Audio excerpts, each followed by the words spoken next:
Hello, Ellen. We are ready to start. So the Okay, teachers are online, and whenever you are ready, we are ready. Okay? okay, I am Thank you. ready. Okay, so buon pomeriggio, come sta? My name is Elaine. I am the lead tutor with Learn Key Training Institute, which is an English language school here in Malta and also in Italy. We host and teach the students of Sala Scuola Viaggi, and they have been coming here for many years now. We have designed this course to teach you, not to teach you, to explain to you a little bit about how we teach the students here in Malta, as we think it's a little bit different from the teaching that you do in your schools in Italy. So, uh, I am from Scotland originally. I have lived in Malta for many years. I've also lived in Spain and in Tunisia. My background is in travel and tourism, and I'm a lecturer also in travel and tourism. And of course, I've been an English language teacher for many years. So, Vincenzo, if we could have the next slide, please.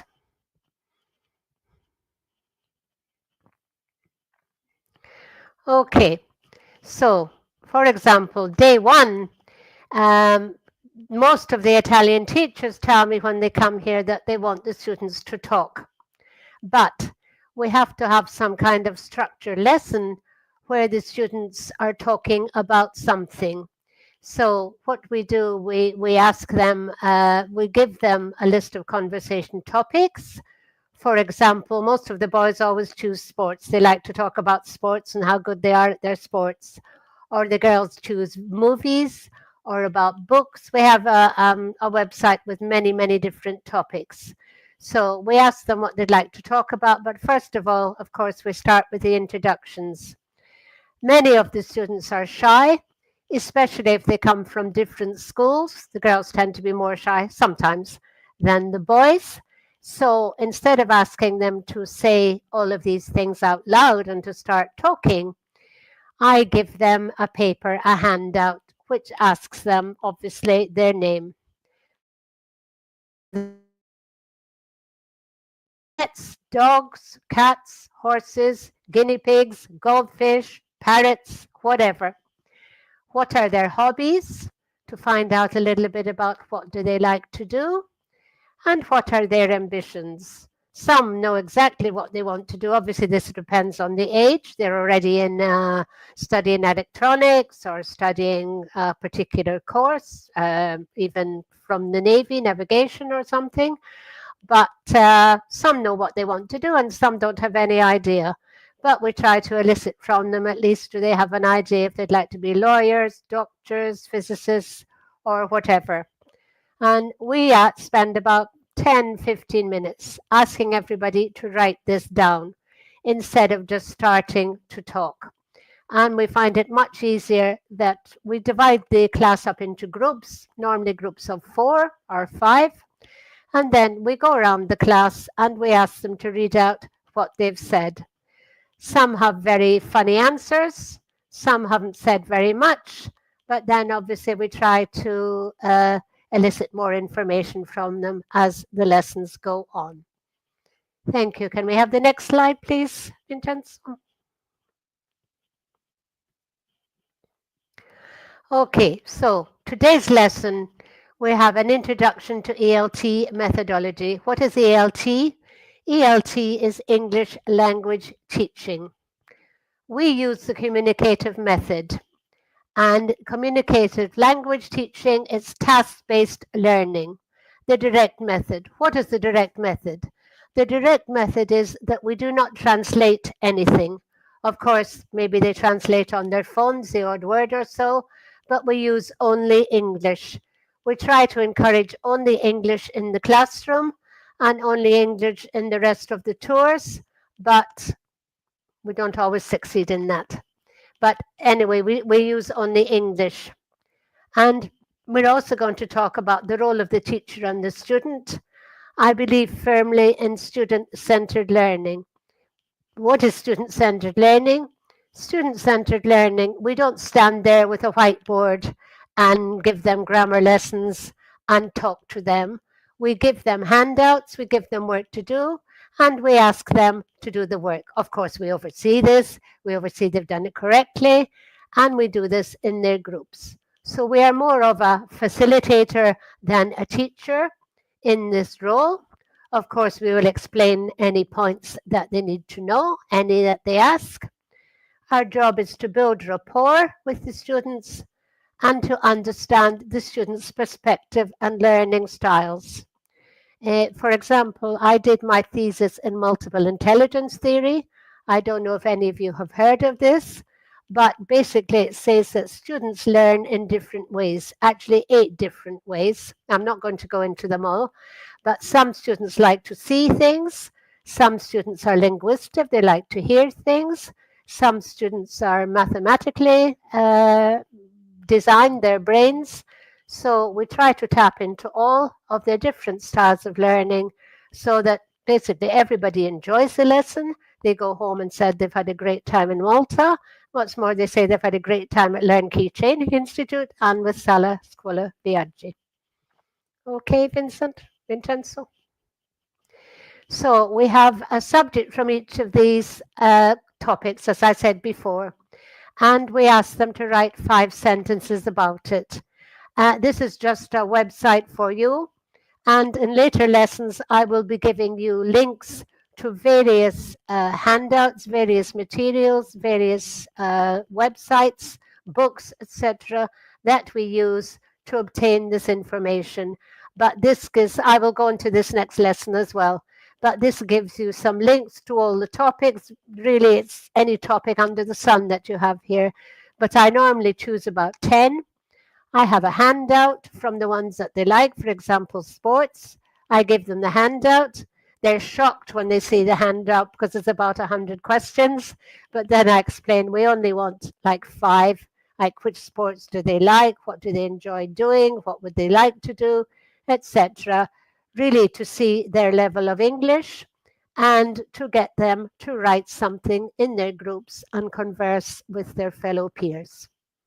Okay, Vincenzo, thank you. I didn't explain that on the day of arrival, the students are all together. We give them an online placement test on their phones, and this allows us to see their level of English if we have large groups, and then we divide them according to the teachers. So usually we should have more or less the same level in each class, and normally we don't have more than about 15 students in each class. So let's go back to a sample lesson plan day 1. So we're going to go, we have a handout about a restaurant IELTS speaking vocabulary. We have an eating out crossword so that they have a bit of fun doing the crossword. Then we have the handouts about eating out. And from this book, these are the pages that they read. And then at the end of this, after all the work that we've done before, we ask them to create a menu. They have great fun creating this menu, and at the same time, they're practicing their English. The purpose of this is to get them to speak because they create this menu using cardboard, scissors, and glue and carton sheen. We give them colors and we give them magazines which they can cut out, and they follow the instructions and describe their menu. They can have an Italian menu, for example, spaghetti bolognese, but they have to describe the ingredients in English. This normally takes them 1 or 2 hours in their groups. We ask them, I will show you an example of their menus later on. They normally do very, very good work with this, and they have great fun. And the whole purpose of this, once they have done it, is that they need to come out to the front of the classroom. They pin their menu onto the whiteboard, and they have to present their menu in their groups to the rest of the class. We don't give them exams. We give them a certificate at the end of the 15 hours or however long they are booked for.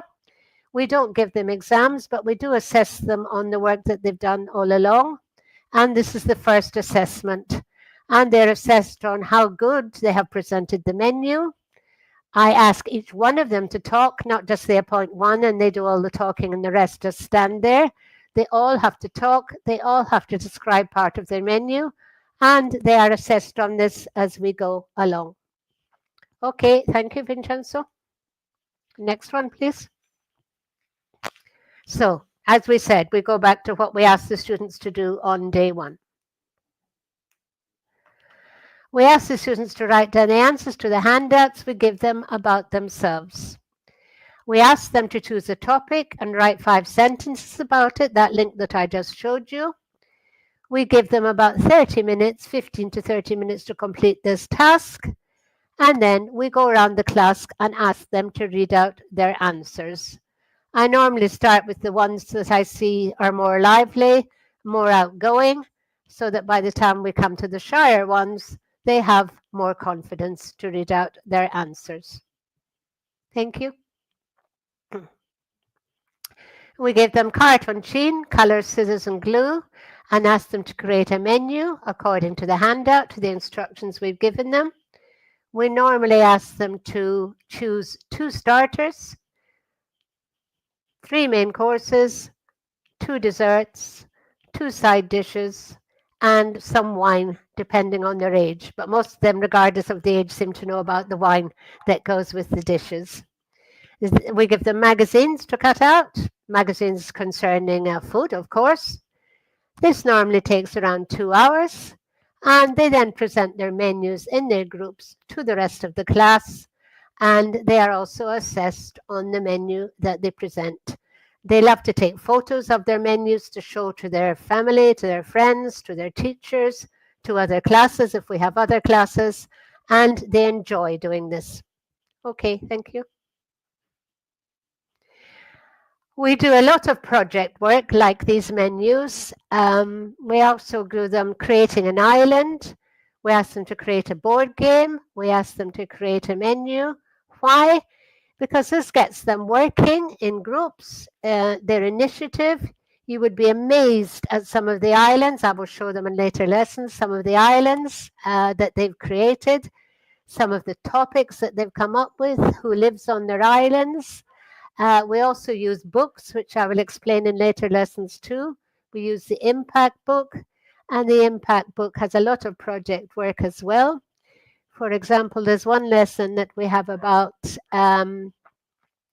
sports, extreme sports, and we ask them to create 3 extreme sports, and you would be absolutely astounded at the extreme sports that they have created and come up with.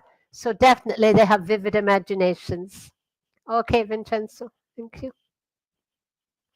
This is an example of a menu that they've created. I have several. You can see they've gone through lots of trouble. They've named their restaurant. Normally they choose the initials of the group, and they choose the desserts. This is the dessert menu and the wine. Okay, thank you. And this is the starters, pea cream soup, tuna, side dishes, ricotta, etc., and the main courses. So they just put down the name of the dish, like roast potatoes, but they have to describe to the class how they cook the potatoes, what are the ingredients, if they have more than one ingredient, of course, and they describe all these in English, and they have good fun doing this. Okay, thank you. So, as I said, we use the communicative method. What is the communicative method? Okay. The communicative method is conversation, talking, reading, writing, and listening. Because we cannot just say, okay, let's start talking. What are they going to talk about? They need a subject to talk about. So we use the books for the reading. We ask them to do some writing. Obviously, they need to listen. They listen to, we have videos, we have a projector, we have tapes. So they listen to the tapes, and then they have a chance at the conversation. They talk about what they've listened to, or what they've read, or what they've seen on the short videos that accompany the books. Thank you. So our methodologies. The method one is the direct method. What is the direct method? The direct method is that we use only English. We don't translate anything. They can translate the odd word or two, of course. They have to at some point in time. But normally we just use handouts in English and we talk in English. Thank you. The communicative language teaching, CLT. What is communicative language teaching? Well, we've said already, we have the conversation, the talking, the reading, the writing, and the listening. That is communicative language teaching. So we are communicating about real life scenarios and real life scenes. Okay, thank you. We have a lot of task-based, project-based, inquiry-based learning so that they are doing rather than listening to us. Of course, we give them the handouts, we give them the guidelines as to how to do these tasks, how to do these projects, and they have something to see at the end of their time with us. Even the tours are project-based because we have many, what do you call them? Treasure hunts. We have many treasure hunts. For example, they have a tour of San Antone Gardens, which is the president's palace. But we don't just ask them to walk around it aimlessly. We give them clues in their groups as they go in, and they have to find the clues. Of course, the clues are based in English, are written in English, and they can either take photographs or they can write their answers on papers and pencils, of course, on boards, and they come again in their groups. Normally, we give them a prize. I give them a packet of biscuits or something small just to incentivize them to actually go. Normally, they enjoy this. We also have a Valletta. We can do just a tour of Valletta where they just go around and they see the buildings, or we can also give them a treasure hunt with clues where they need to find the buildings and the monuments themselves.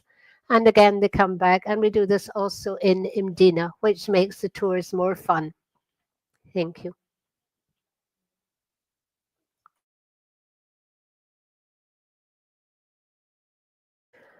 This is a new method which some schools are doing. I think it depends on the age, total physical response. For example, depending on how long the group are with us, we ask them to either create a song or a dance routine or something which expresses their visual and their physical response. Of course, they do this in English, and we also have a fashion show which they need to create, and also they create a band. So these are like total physical responses where they can choose a song, they can enact the song, they can enact the dance. Some groups like to do this, and I've had some very good responses to this. Some absolutely hate it and say, no, we're not doing that. So obviously we forget about this particular method. Thank you. And the eclectic approach. The eclectic approach, we mix everything together. We have everything ready. We have our lesson plans ready, but we adapt them and change them to the groups that we have. And normally, most of the groups, anyway, they enjoy themselves. They have fun for learning English, and hopefully they tell other schools and their friends about us once they have been here. Okay, thank you. I think we've run out of slides. So, excuse me 1 second.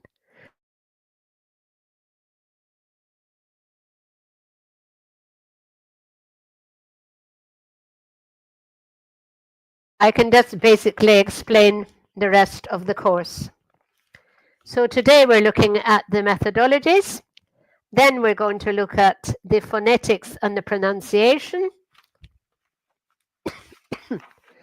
We're going to look at the grammar and the syntax, the vocabulary acquisition, the teaching, reading and writing, the listening and speaking skills, the classroom management assessment, excuse me,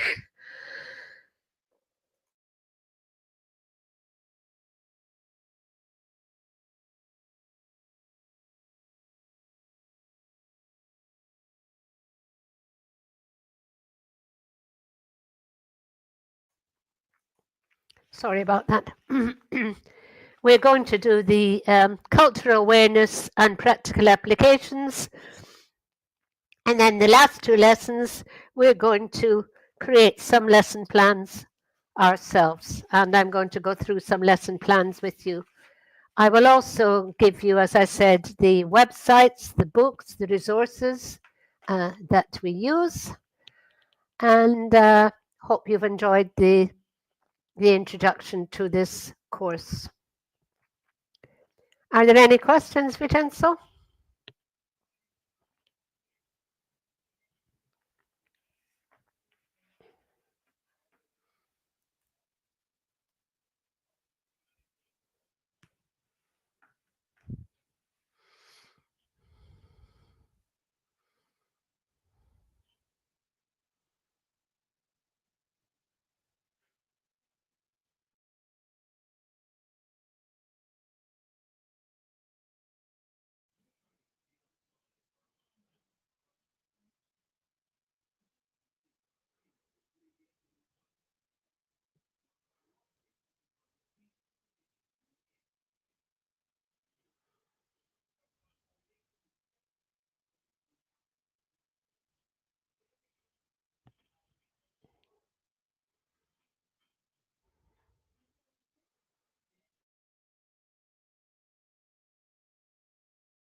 Ellen, I think there are no questions. I think everything is all clear. It's all clear. Sorry.